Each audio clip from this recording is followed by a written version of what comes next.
We looked at emergency department visits for opioid overdoses, and we saw a 30% increase around the country. The increases occurred in every age group of adults. They occurred in every region. They occurred in men and women.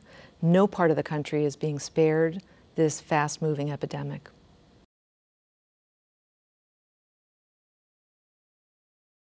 This is the second year in a row where life expectancy has decreased instead of increased.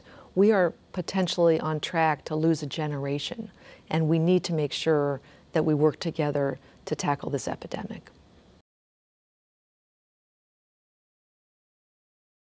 Someone you know may be at risk for an overdose.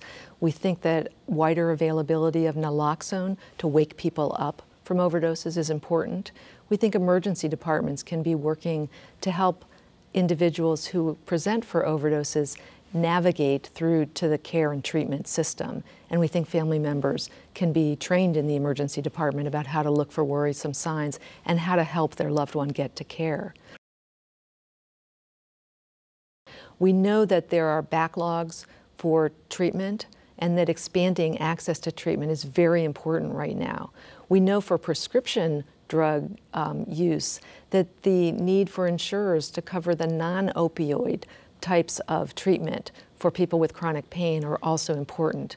We know that law enforcement and public safety are paying a lot of attention to this, but sometimes the demands exceed our ability to meet them. So there are a number of gaps, but I do think there's a lot of policy interest in addressing those gaps. We're working with health plans and the information technology world to try to make it easier for people to prescribe safely so that the default values are not high doses and long courses. If you're having a dental procedure or if you're having a minor procedure in the hospital, you may not need a very long course of opioids that contributes to the, opens things up for misuse.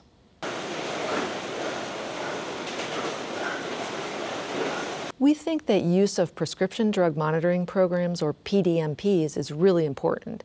Clinicians, before prescribing an opioid, should look up the record of the individual in the prescription drug monitoring program to make sure they didn't just get an opioid from someone else.